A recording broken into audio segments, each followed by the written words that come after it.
I never have a plan. Whatever comes to my life, I have to deal with it. From a government job in China, come here, no English, couldn't find a job in the market. I started washing the dishes, babysit. Do you think that sales is the most important thing? You have to know how to sell. If you ask me to sell ice to Eskimos, I will work it out. Yeah. I will still the best of selling that product. It's not just about selling something. It's about people trusting you as a brand. Real estate is really hard. The ego is like overwhelmed. Personal branding is everything. You guys have sold some of the most expensive homes in Australia. Nobody can replace me. What was the toughest part of putting yourself out on a TV show? I really have to get out there because I'm nobody and nobody knew about me. Industry is very challenging. Sometimes people look down at you, people use you. I want to leave a legacy and people can remember. Our guest today didn't just break into the luxury real estate market, she redefined it. Monika Tu is the founder and director of Black Diamonds, a firm that's made its name helping ultra-high net worth buyers, particularly from Asia, find more than just property in Australia, but belonging. From a standing start in her 40s, Monika built a powerhouse brand trusted by diplomats, billionaires, and celebrities, and became a breakout star on Amazon Prime's Luxe Listings Sydney. I think I probably sold precisely about $2.15 billion.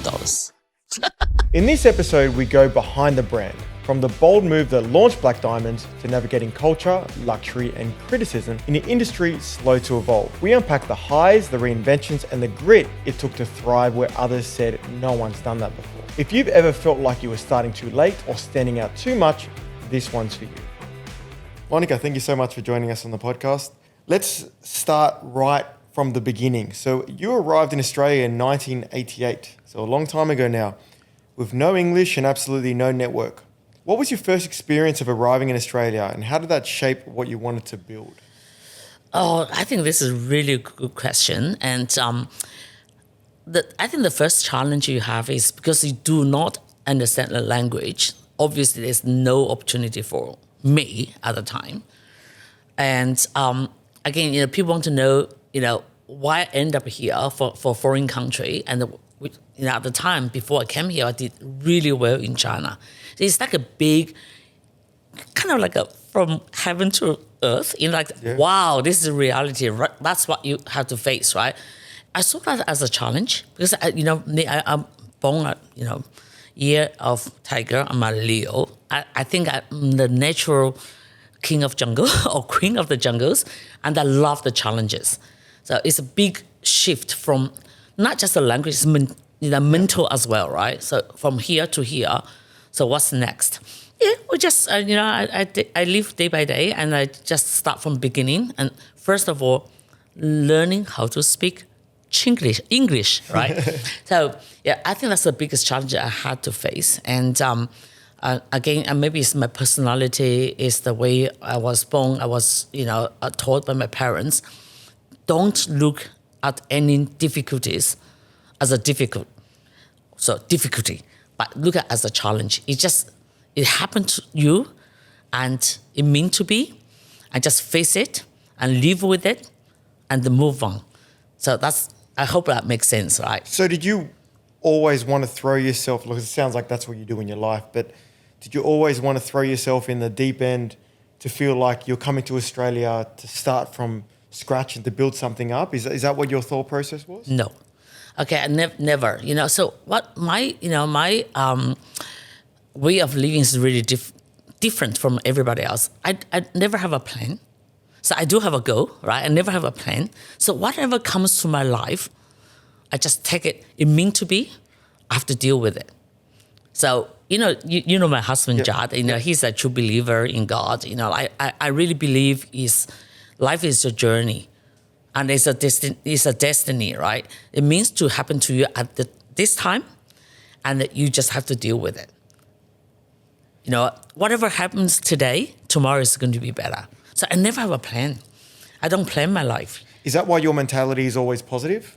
Because whether it's good or bad, you accept it for what it is. And I believe a lot of people even struggle now is they sit there and they think, why does this happen to me? Why does this happen to me? But whether it's good or bad, you should take it and run with it, right? Yes.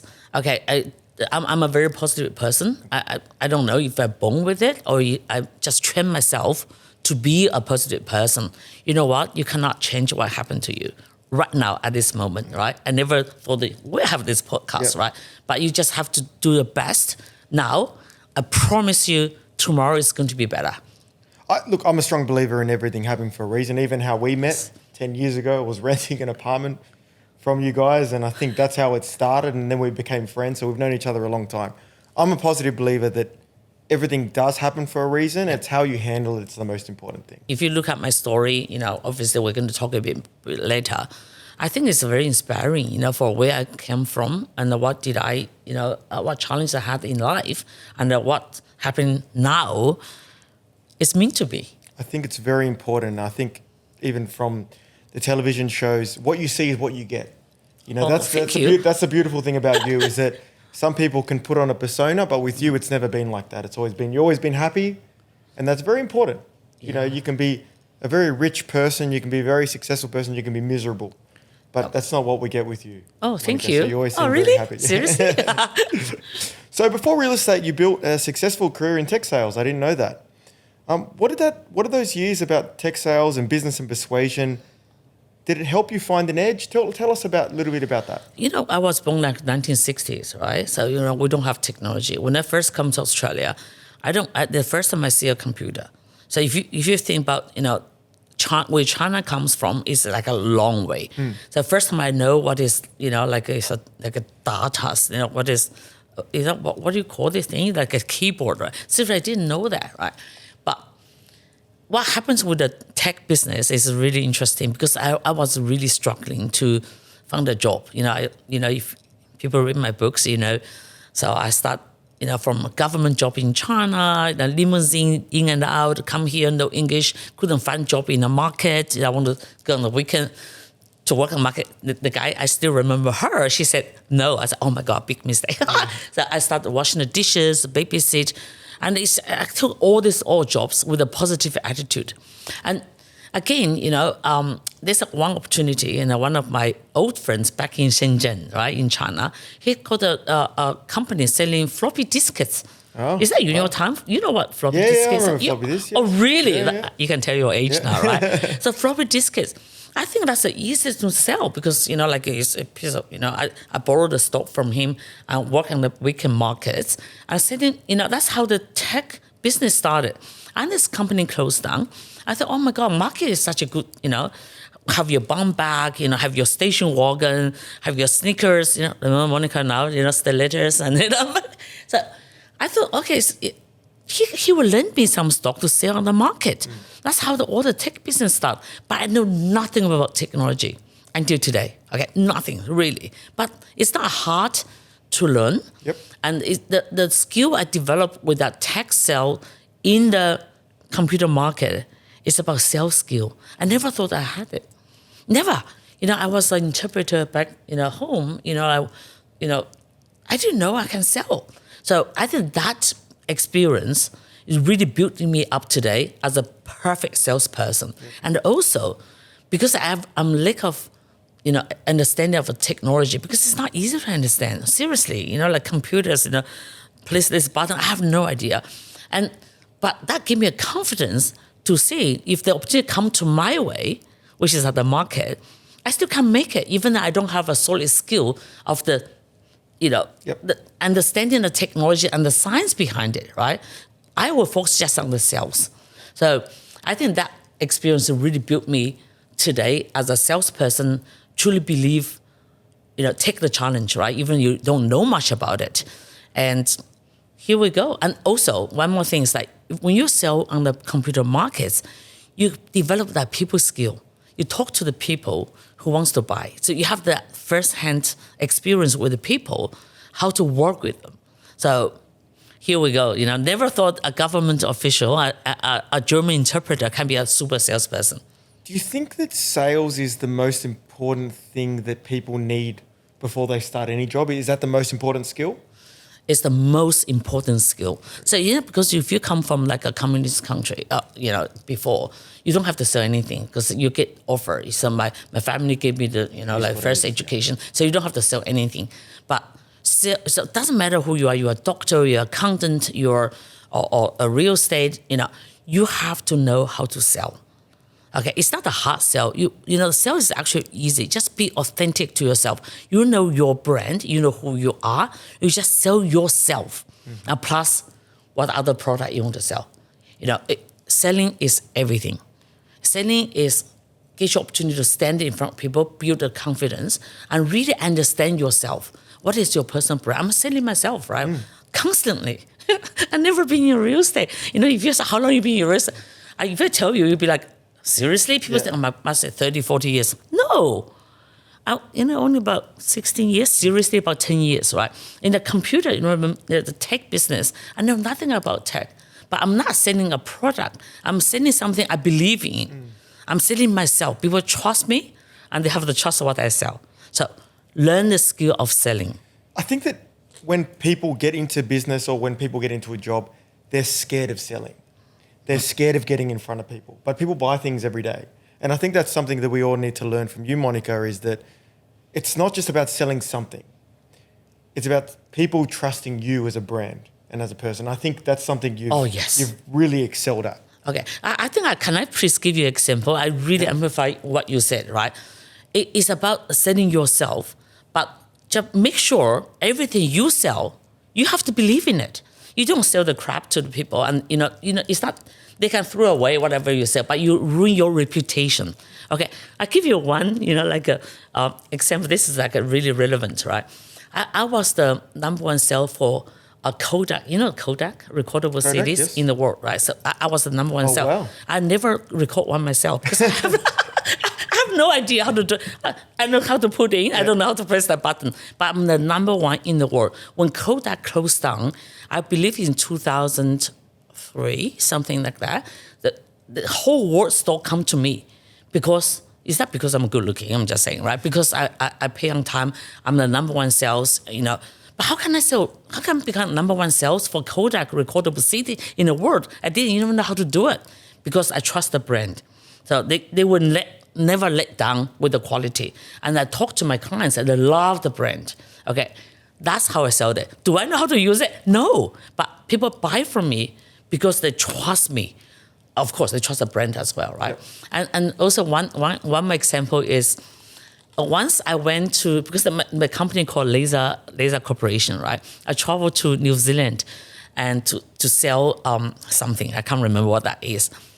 And I don't know nothing about that product, but I know my brand. I know, it's the company. I know the sell-throughs. I know the, what do you call that? The bottom line, right? So how much people sell through. Yep. And I sell to Dick Smith's top guys. And I was sending my passion. He was affected by my passion, and he placed a big order with us. But at the same time, if you don't really know about the product, have an expert alongside of you. I sell my passion, my belief, and my guy called James, right? He knew everything about product.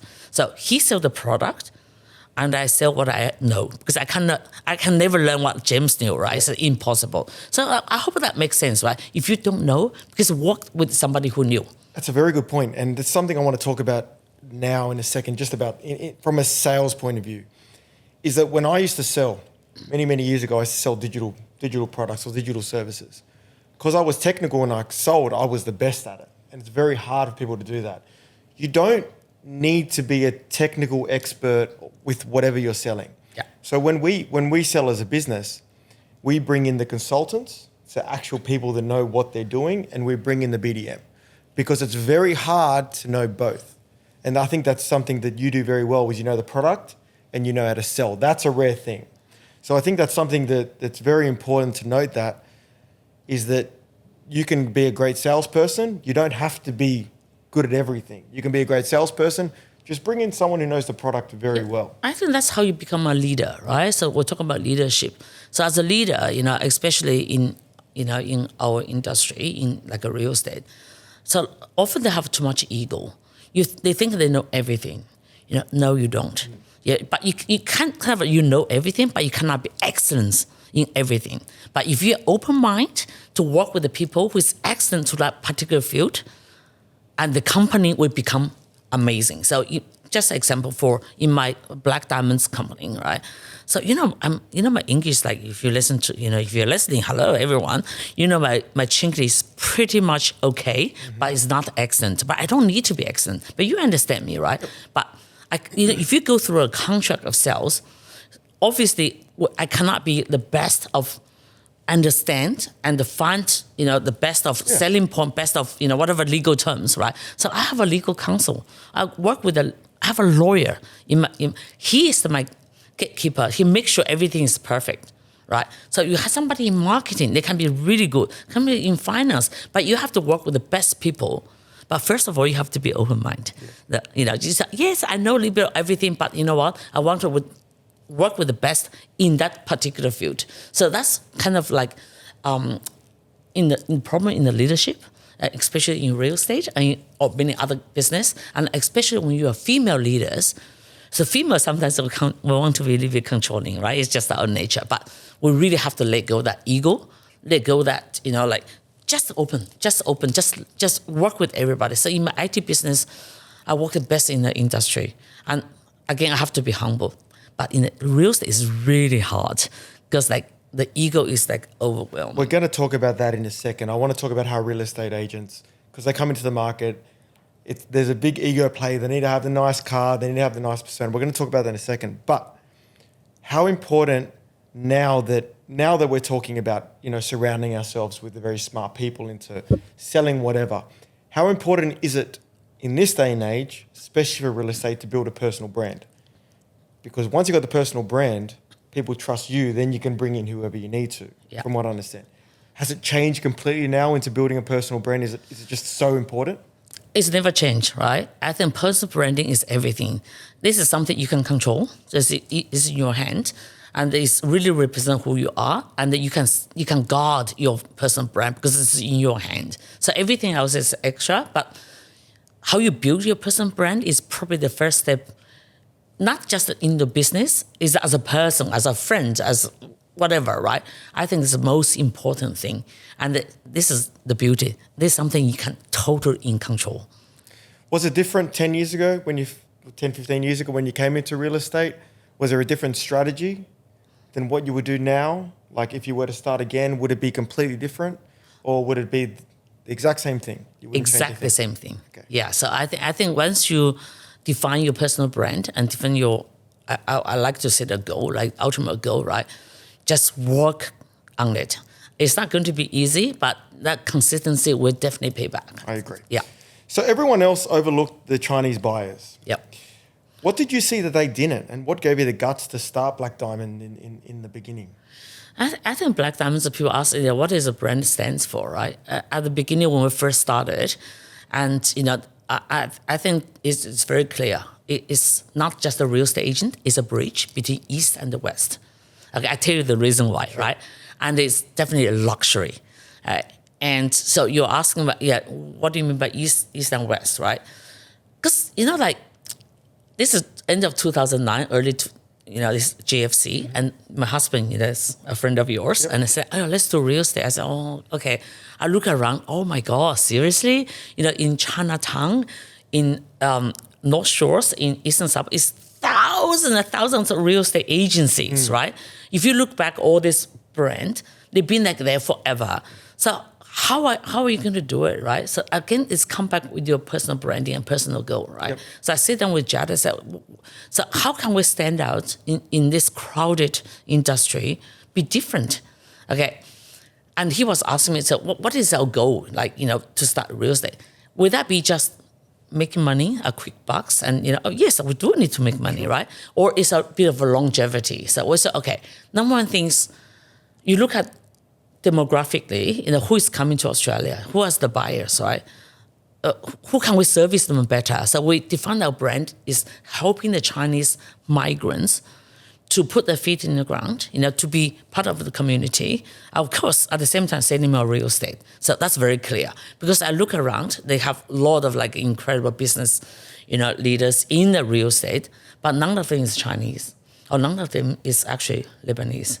I'm talking about. Yep. So with a combination, me and Jad, so we can deliver something even greater than just selling a piece of real estate. That's why that East and the West thing goes really well. And you want to talk about luxury? Okay. And also about luxury, right? We look at our lifestyle. I said, okay, are we going to be in a crowded market to start selling like $500,000 at the time? Remember, it's 2010, right? Or do we want to be a little bit different, which is in line with our lifestyle? If we have time, we can talk about that. I have a really interesting examples, right? And then we said, okay, you know what? Maybe we understand the people better who has been very successful back in China. They want to come here to look for a different lifestyle, like a Western lifestyle. And we do understand. I've been here for so long. I've been here since 1988, right? Of course, I know luxury a little bit better than lots of other people. So that's why we define our brand is a bridge. And again, it is luxury. I hope that makes sense. Yeah, right? it absolutely does. Well, you started in your 40s. You started Black Diamond in your 40s. So a little bit later in life. Why real estate? You did touch base on it a little bit, but where did the idea of real estate came from? Because you didn't have any playbook. You didn't have any experience, no. which is a crazy thing. Why real estate? And, you know, you had a little bit of a strategy, but you're really starting from scratch with nothing. Yeah, I think that's love. I tell you, you know, in China or in any part of the world, so real estate have a bit of less of a reputation, you know, less of like social status. You know, even now people say, oh, how can I introduce real estate? But in China, it's really not that great. I'm just saying, right? So it's because of my husband. He said, you know, like, we look at all other business and stuff. He said, oh, let's do real estate. I said, oh, are you sure? You know, so they say, like he's got a bit of background. He loves buildings. He loves, materials and stuff like that. He said, oh, because of him. So as an entrepreneur, okay, or people has businessman, so we can do anything. Okay, remember, that's right. It's a branding, it's a personal goal. If you ask me to sell ice to Eskimos, or rice to Chinese, or Vegemite to Aussies, you work it out. I will work it out. Yeah. I will still the best of selling that product. That's how it started. So real estate just come from literally nowhere, from Jad. Okay, he said, oh, let's do real estate. I said, okay, let me just sit down, have a think about how can I do it differently than anybody else? How can I stand out in this, market and be different? And nobody can replace me. Well, the thing is, first of all, Jad, we know you're listing at one point, so you're the person that gets credit to the whole thing. The thing is, when we look at the brand now, you look at Black Diamonds as a brand, it looks premium. I actually remember being at my dad's house in Abbotsford. He had a house in the water. And I was there. It's beautiful. Were you there? Yeah. Yeah. And I think there was another salesperson that was working for you and handing out pamphlets. Yeah. And I looked at the brand, I hadn't heard of you before. I'm like, this is a good brand, because back then it was just Ray White, Lang & Simmons, and all these other brands, but it was different. And I think that's where you really excelled, not only the last few years, is the brand looked premium. It didn't look cheap. It didn't look cookie cutter. It looked like it came from a premium brand. And obviously that worked out very well. Very well, yeah. Congratulations to you. Which leads to the next point. You guys have sold some of the most expensive homes in Australia. Was there one point, and I even when I look back at my business, there was a few different points, but was there one point you had to pinch yourself and go, we start this shit from nothing, but look at us selling these amazing properties. Was there one or 2 points that you remember? Actually, it's not one or two. It's constant. Okay, constantly we're very grateful.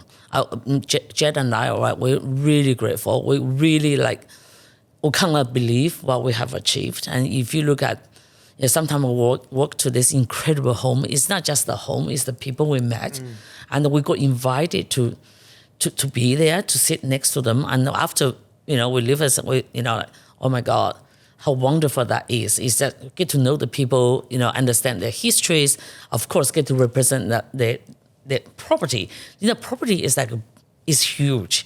In everybody's it's kind of biggest asset for everybody's life, right? So we're constantly grateful for what we have achieved, constantly. And, one thing we can thank is thank God, right? Yeah. We just a lot of gratitude. I want to ask one point, because for my spiritual journey over the last few years, it's changed a lot because of God. How big do you think God plays into all of this? All of it. Okay. And that's why, when Jad come to my life, is I think he's my angel. Just brought me because I'm coming from China, right? So it's pretty much non-religious. My mom is a Buddhist. It's more like a superstition. I'm just saying, Mom, sorry, right? He doesn't understand English. That's fine. Okay. For Jad come to my life is like he really showed me what religion play a role in my life. Like because in our industry is very challenging. Sometimes people look down at you, people use you, people just abuse you, and how can you stand tall? And if I'm allowed, I'll give you an example, right? Yep. The people, like clients coming from China because they're so successful. You're a real estate agent. Real estate agent has got no social status at all in China. They look down at you like, but I don't blame that. I'm like, it's just normal because, from developing countries suddenly get rich. And so the wealth is just more than anything else, and they use that one to cover their insecurities and stuff, which will play a really important role. That's why I call myself a concierge, right? But sometimes it's really hard to be, the way they treat you. And I'll give you one example, right? This lady come with a family of like 3 children and 7 luggages. Always said, Monika, I'm coming tomorrow. And Jad always said, let's go and, because they don't speak English, let's go and pick them up from the airport, right? And he got a big Hummer, at the time. And never say no. I never show like it's a pressure. I'm like for him, because it's like early in the morning and stuff. And when they pick up these people, right, and they never say thank you because they think they're very spoiled back home, right? That's what we understand. At one stage, I get really angry because the attitude towards us and stuff. But Jad, I remember clearly where he said that we sit in the car at the Rose Bay. I was very down. I said, because there's a no thank you. Yeah. Right. Jad, it's you, right? So I asked you to go and pick them up. And there's no thank you to anything. But what Jad was saying, like, you know what? I think we should feel like so grateful to be able to help others. Okay. The reason you are so angry is because she hasn't bought a house from you. So you have expectation. When you help people, you shouldn't have expectation at all. So that changed my whole way of thinking of helping people. That built me to be, I do so much for community stuff. So you're never looking for a result. So you should be so lucky to be able to help us. We're lucky we have time. We're lucky we speak English. We're lucky we have a Hummer. Right? So you should be thinking that way rather than say, why she hasn't bought a house from me. Yeah. Oh my God. See, that's... Well, that's the problem, especially, not to throw shade on the younger generation, but there's so many people out there that are like, I want this. Why don't I have this? I've been to some place, even when I went to China recently, I was walking around some of the streets. I'm like, this is rough. This is very rough. We're very blessed to be in it, to be in this position. We're very blessed to have a lot of these things that we have. And I think a lot of that comes down to religion. Perception. Yeah, perception, but also, thanking God. I think with his spiritual, belief, it's really helped me to be strong inside in this industry. Because this industry is like, it's a lot. Okay, it's very different from my tech, from my IT business in the past. So I have a relationship for a long time, right? People will just know everybody's like history, families and stuff like that. Now this business is like totally different. You kind of like have to, face a lot of like competitions, a lot of backsteppings. As I was often saying, the real estate is not you step from your back, they step from the front, right? Right. I've been burned enough times to realize that. Yeah. So we stay very strong together. So what's like, if you're looking, and I've seen a lot of real estate agents I hate. A lot of real estate agents got me into deals that I'll never trust again, and I lost a lot of money. Right? Yeah. Obviously, I've done well enough, and that's fine. When you come into an industry like this, what differentiated you guys between everyone else? Because there's people that are coming for the short term, make the short term commission. Yeah. All these young guys coming in, they see the cars, the houses, the lifestyle, all that type of stuff. You're one of the companies that stayed through all the bullshit, and you lasted a long time, and I'm sure you're going to continue to last time. For everyone out there even trying to start a real estate, or any company for that matter, what was the difference with you guys? What do you think the main aspect of your success and why you made it through all the crap of real estate agents? Yeah, I think first of all is like just go back to me and Jad. I think that beginning when we start the company, I think our vision is probably a little bit more different than everybody else. And our goal is like, how can we help? Okay, because I really believe if you do the best you can, and business will come. Okay, and we're very patient. So at the beginning we don't have much knowledge, and we don't have network, we don't have nothing. But only thing we have is time. So I think time will build that trust and build. We go and like we do like really odd things, right? So we go and say, pick up from the airport, right? We go to flush the toilet if we need to, right? We go. So we do little things because we don't have much. We don't have that network. We don't have that database, right? We don't have nothing, but we just start from the beginning. Hopefully, we turn out to be, and we turn out to be a great result. But hopefully, right? But again, we do have an ultimate goal. Our goal is like really, can we help people? Okay, at the beginning, the first property we sold for $13.5 million. We didn't even think we deserve it, really, But the guy, Mr. Chen, is we're still friends, like us yesterday, right? So Mr. Chen, I asked him, why you buy from us? He's been in the market for 6 months, never bought anything. Because I said, I believe in you.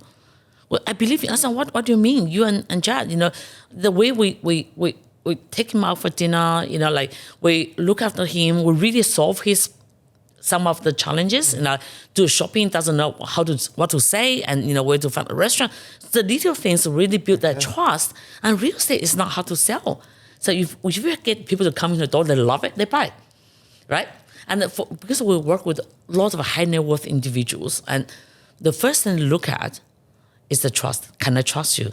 Is that the right price? A price comes next, right? What do you mean? There's no exactly same house, They pay the premium because they trust you. But again, we give a lot of service besides of a piece of house, right? So I think for us to stand strong in the market, very different, is because the trust will build in the community. I think that's important. I think for all real estate agents out there, don't look so short-sighted. Build your reputation strong, look after people, and the business will come. That's what I hear. Yeah. Awesome. Yeah. So you built a serious reputation in real estate, but reality TV came, which really blew you guys up. Yeah. What was the toughest part of putting yourself out on a TV show, Luxe Listings? Was it a change? How did it even come about? I'm interested to hear that story. Yeah, I think put yourself out in that reality is not hard, because I've been in when I was 50, when we live in our neighbors, right? I was about, how many years ago now? About 6 years now? Oh my God, 58, I'm 6, 5 years now, 5 years ago. But long before that, okay, it's the hardest thing, you put yourself out there. So I was in a TV program with Channel 9, like, and real estate. And of course, all the today, Sunday night, current affair. So that's hard, okay, because that's very controversial, because they're talking about foreign investment. They're talking about why the rich Chinese will come and invade our, whatever that is. So that's hard because it's very controversial, But I was already built up in the media profile. So that comes with the branding, right? Because I really have to get out there, because I'm nobody, and nobody knew about me, but nobody knew about my brand. So I put my hands up. I want to be the number one influencer for the Chinese migrants, right? What contribution you give to, Australia, stuff like that, right? So I already actually trained to be on TV. Okay. But Luxe Listings comes about, this is kind of like an insight, right? So actually we had a pilot show some time ago, and I wasn't very happy with that, right? So for the first season, you realize I was invited, but I wasn't there, right? Because I didn't know if this show is actually in line with my brand, because I spent my whole life building a brand. Is that a Crazy Rich Asian, or is that like a Housewives? Housewives is great, right? It's fun, right? But it's kind of like me. I'm more like a business. I'm not funny, and I'm not very, like a confrontation. I'm terrible with that. I said, okay, is that the similar, like show? But I watched it season 1. It's actually really good. So it represents a luxury, and obviously I represent luxury. And I did pretty well at the time. And I can use that fame or celebrity status to get my message out. So if you watch the show, it's pretty much luxury. It's a lot of humor. So I'm a very funny person. And again, it's the fame. Actually, if you have a good goal, and the fame will bring you a lot than you expected. So now I'm kind of like a bit of celebrity. I'm a bit of an authority for people believe in you for what you deliver. It's very dangerous, if you're not a good person, give a wrong message, that's really dangerous. But for me, I can use that fame to tell people what am I doing. And now come back is, I'm a real estate agent, come on, sell through me and buy from me. And again, it's about philanthropy. So about charity. We'll get to that in a second, but it sounds like it didn't just happen. I think people see you now, popular, real estate, blah, blah, blah, all on social media, all on TV. It didn't just happen. You had to build that up. Yes. And sometimes you've got to go through a bit of shit to get to that. I think the best thing for people who wants to be famous, right? I just say, it's better you got invited than you go chase it. Yes. So if you chase it could be like a wrong directions. If you got invited, and you can have a choice to say yes or no. So that's the beauty of it. I always have a choice to say. I got invited for lots of things all the time. I always have to say, I got invited to China for the summit, right? I said, are you kidding me? I have my little Birkin climb the mountain. Not at all. So you can say no to something you probably not capable of, or So I think it's nice to just build up yourself. It's a long journey. Be patient, right? If you have a good reputation, build it, work for it. Let's talk about the business one more time before we start to move on. You're looking at Black Diamonds as a business, and then for someone, if I'm coming to you and I'm like, I want to go with whoever, Ray White or Black Diamond, what would you say is the biggest differentiator between both brands? Yeah, I think the biggest differentiator is I'm more like an international agency. Okay, if you want to sell property, you have intention to sell to Asian or Chinese, right? I'm probably the best agent, but doesn't mean I don't sell to Indians or Aussies. I almost sold one to you, right? At the Milton Point, remember? Yes, I sell to anybody. But if you want to sell to Chinese, I'm probably a better agent. Is that because, I got an Asian Chinese speaking assistant? No, it's not about the language. It's about really understand the culture. So how to get them in, I can share that with you. This is kind of like trade secret. How to get them into your property, and then how to close them. Okay, close them is about, oh my God, it's not you push it. You really understand what they're looking for. Sure. So that's my difference, because every agent is fantastic. But if anybody want to have a focus to sell to Chinese, I can sell to Australian, number one, right? So 60% of my buyers still Australian, right? But that 40% of Chinese, and it's my forte, right? So nobody can replace me. I'm definitely the number one agent to understand where they come from. So that's my difference. Yeah, so you want to sell through me now? What do you got for sale? Yeah. And you're saying right now, what it sounds like is that luxury isn't about price. It's more about the experience you provide for them. Yeah, so I think that's my quote, right? For working with the Asian communities, it's not just about price. It's about the experience they have with you, right? Maybe they start with something very small and you end up too big. But again, we don't have expectation. That's why, the property they buy or the property people sell, we never judge, because it's like only 10 million or 8 million, or it's not 100 million or 60 million. So you always expect that same service. Okay, that's why we're not a massive agency. We're very, close with what we want to deliver. So I think luxury is about the experience. People remember you for that. Let me give you an example. This happened just recently. So 2016, so there's a lady, come to buy property from Kilara. So that's only about $5 million, right? So you cannot judge Shirley, but $5 million, you don't actually work for that kind of, a price range, right? Now our average is about 17 million, something like that, right? And Shirley and she said, oh my God, Monika, I bought this place. Can you, help me with a builder? Because there's few things they want to fix, right? I want to buy furniture. I said, no problem. I help her along the way. And guess what? I didn't know, how much money they have. You cannot judge people, but I just give that constant support to her. Just recently, she bought something $39 million from me off market out of a cruise. Just saying, right? Because I went to China. You looked after that person. Yeah, I went back to China. And but during this course, I don't really have too much. We just say hello, Happy New Year, but I don't really have too much time. 2016, almost 10 years now, right?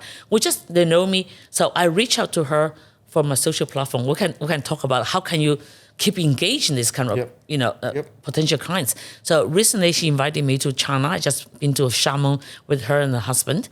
And the husband is really successful and they're incredible. They picked me up from like a Rolls Royce and gave me all this suite in this hotel. I was like, oh my God, seriously. They paid everything and they just bought, I should pay for it, right? Because they just bought from me at $39 million.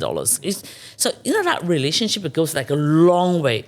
So every time, everything you do, just give you 100%. You never know what is going to come. Yeah. Okay, you never, but don't expect, right? Just do, because it's good to do the right thing. It'll come around. Yeah, it's good for yourself. And good for future business. East-West lens. You talked about it a little bit before. So you worked with some of the wealthiest Chinese buyers. What do Australian businesses still get wrong when it comes to understand the Chinese market overall? I think it's not Australian, right? We shouldn't, that's just a Western culture.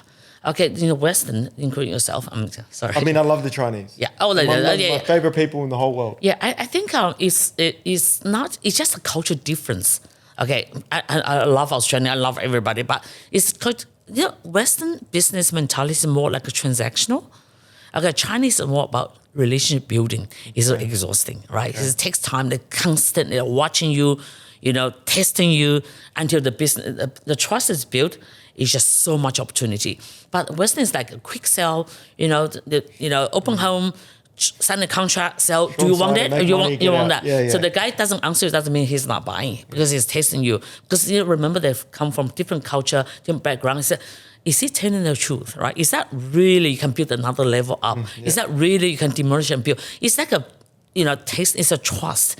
Okay, so Western is more transactional and the trust is built after deal. Yeah, and with Chinese is trust and the deal. It's not deal and the trust. It's totally, opposite. But if you do understand a bit of Asian, mentalities, I think it definitely, you're doing very well. So you remember you build a great community in this building. You have so many Chinese friends. Once that trust is built, the business will multiply. Okay, they will introduce the referral in our community is number one. Really? Okay. Number one. So if I refer somebody to you, that's already, half business is already done. Okay, and they trust you already. Yeah. But building trust is difficult, right? Building trust is like, it's not, you intentionally do it.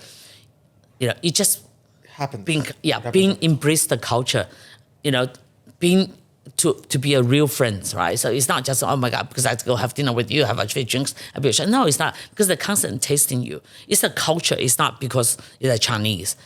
It's just us. I think it's very important though, not just in real estate and whatever, but we'll use real estate as an example. If you burn a client, you sold him shit, you lied to him, you made a little bit of money, that person's going to talk. Yeah. And that's really going to stuff your reputation. Yeah. So if you're Black Diamonds is one of the companies that's lasted 10 years plus and still cranking, I think that also shows something about you as a person. Yeah, I think in real estate, sometimes a lack of honesty, to be honest, because there's a lot of gray area, right? Can you be at one level? Can you not? But, it's really hard to answer. I think be honest, just be honest. And so at this level, because we're working with the luxury real estate, just imagine your buyers are very intelligent, right? You can smell the lie miles away, but it will never tell you. But just being honest, true to themselves, is that suitable for you? If not, is there anything we can do to help you to make the changes, right? They do really appreciate. Yeah, maybe they don't buy. I have a client, they haven't bought. Okay, I got one of the person who bought here. He bought, and 10 years later, buy another one. I brought him here. He never know where Crown is. I brought him into one of the soiree. He said, "Oh, this place is fantastic." But 10 years ago, he was so difficult to deal with. He bought the first property in Castle Creek with us. It is Mr. Lu, and we'll never hear from him. And second one, he gave me such a hard time. But I still I don't give up, right? But I don't want to be too intense. Oh my God, maybe I have money. But I just do whatever. I stay on my core. I just do whatever I need. He watch my social media. He follow me. He look and he watch. He doesn't say like because he's watching me. He never do that. But one day I said, okay, I want to. What happened to Mr. Lu? I haven't seen him for a long time. I got the sorority here. I invite the 4 people here. 3 people bought. He's never been to this building. He said, that's a trust. I want him to sell. He said, no, Monika, he asked me to enjoy life. I've been enjoying it. I said, come on. He's your neighbor, right? He's Mr. Lu here. So it's a long-term relationship. And they just have to be really patient. And you really have to do everything right. Because you can build a relationship lifelong. You can ruin in 1 second. Yeah, 1 second. Just be truthful. That leads me to my next point. You probably could have created Black Diamonds as a huge corporation. You could have hired hundreds of people. Is one of the reasons why you didn't because more levels as it gets higher, it starts getting away from the core of the business. Is that a reason why you didn't grow it so big? You wanted to keep it nice and close? Yeah, I think you got it. I'm very ambitious. I told you I'm crazy, right? So at the beginning, I said, oh my God, we started the business in 2010, and we sold a couple of property, 39 million, 20 million. I said, what? I want to grow the team. So 2014, I started having 40 people, marketing, accounts, agents, and I realized, you're right. The real estate is a very different business. So maybe your business, like in a e-commerce, social, marketing is very different. But real estate is a very personal business. Yeah. Okay, it's high transactional. It's very highly transactional, right? People want to talk to you, and if you send somebody wrong, don't understand your vision and your goal, it could just ruin the whole thing. Sure. So from 40-something people, I reduced that. Now it's about 15, and the bottom line is the same. Bottom line is that's very important for business. But we're like a family. So real estate is a family business. Okay, but remember, I'm an entrepreneur. I will never be happy to just have 15 people, but I'm building something even greater. Yeah. Okay, real estate is that we really want to service that particular people, like vendors that understand what we deliver. They we guarantee give you the 100% and really understand their needs. And again, when the buyers come along, we can work with them. We want a premium price, but we can add so much extra service to them, and they know it's worth it because the lucky things. None of the houses are exactly the same. Yeah. So what's the price? I agree. Yeah. So legacy and leadership. So you've been awarded the Order of Australia and built a platform far bigger than property. Is there an impact you really want to leave behind when everything's all said and done? Yeah, 100%. That's probably my biggest honor. So the Order of Australia is not something you can apply for. Okay, you can only work for. I was joking. I said if I put the application form, I'll probably fill up the run because of my Chinglish, right? So I think it's somebody nominated me for what I do, and it's not because of transaction of the real estate. It's definitely is the contribution we give back to the community, and it comes back with a goal. So if you set a goal when you first start a business or a brand, it works. Okay, just imagine a Chinese without English skill and come here.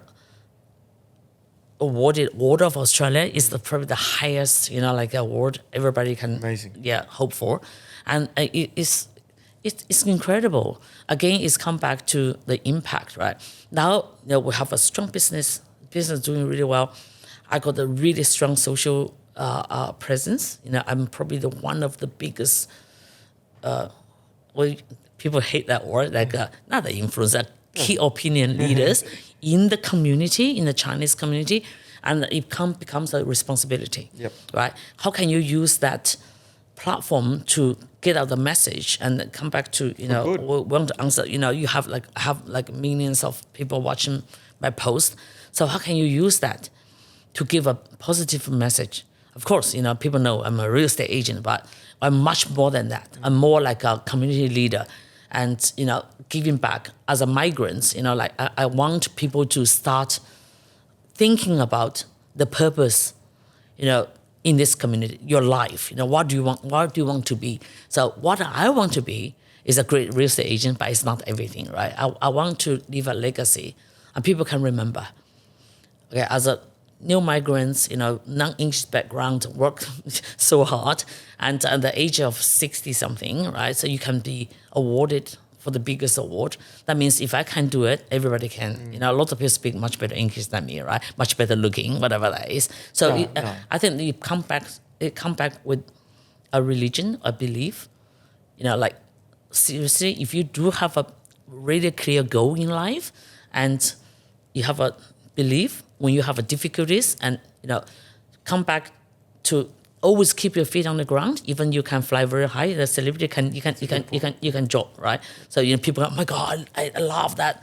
Celebrity status. I fly high, and you can fall very quickly, and they always keep your everything solid. So what I have done now, I think God, is really good to me. So give me like biggest award I've never hoped for. And I was like, oh, what, me? It's just you worked for him. I work very hard for. I work very hard. I don't know if it's not the goal I'm chasing, but it's kind of like it's the goal I want to achieve. Awesome. And it's got recognized, which is I'm grateful. Excellent. Yeah. So you just gone back to that. You've raised millions for charity, all while running a business and mentoring the next generation. Like, what keeps you going? What keeps you? Because you're always on. Right, I understand. I understand you're starting other businesses. What keeps you going to always keep cranking? I think if you do have a purpose in life, and you don't have enough time, right? But of course, you have to choose the priorities at the time. I always have like, so what is my priority this week and after today or this minute, right? So you have a priorities and you choose the people you want to associate with. And again, I think it's a purpose. Mm-hmm. So if you do have a purpose, you don't really have time to waste, right? And lucky thing is like I don't play golf. I look at golf. My God, I used to play golf before I married. Jetta and married. So you have to spend hours on the golf course, right? And I don't play mahjong. Again, it's the whole night. But I know how to play. I love it. I just like all this time I have in the spare time, I really come back to my goal. Like, what do I want to achieve, right? So charity is a big part of me. So my time devoted to real estate is probably about like 70% of my time. So this year probably about 60% because I got a couple of other things to build in the business, and I spend about 15% in charity, and 15 with a family life, which my husband come like, hello, I'm here. I said, oh yeah, it's okay because we'll have the same goal, right? Yeah. So it's just a balance of it. Yeah, that's good. So what's your advice for young women, especially immigrants who want to build something extraordinary? Like at the end of the day, it's very hard for people to find people like you, and you've done something very special. Is there advice you give to these people starting from the ground up? Yeah, definitely. Just read my book. I'm just saying, right? Because of the confidence. Okay, when you come from foreign country, so you might have like the cultural differences. You might cannot build yourself at the start in the community. You couldn't. You can lost because of many other reasons, language, everything, right? But the confidence you have is like you are here. Okay, you're here for a reason. Remember, everything happened for a reason, right? So your background, the heritage built you to you are today. So when I'm real estate, I look at me, I look at like a John McGrath, I look at all the other agents, they don't speak Chinese. Okay, that's give me a differentiation. That's the point of difference, right? So you look back to you, who you are, your family, what you have, other people don't have. That will give you the confidence and be proud of your heritage. Because, the confidence comes from the proud. You really believe your family, your heritage, your culture, whatever that is. I think confidence is everything. Mm-hmm. Okay, once you have your confidence, think about your person, who you are, what you want to be. I really believe is set a goal at the early stage of life. You don't have to be that precise. Oh my God, tomorrow I want to buy whatever. So the ultimate goal. So what do you want to be? What do you want to be? So once you have that trend goal, the ultimate goal, so everything you do cannot be wrong. Okay, confidence is within because nobody can help you.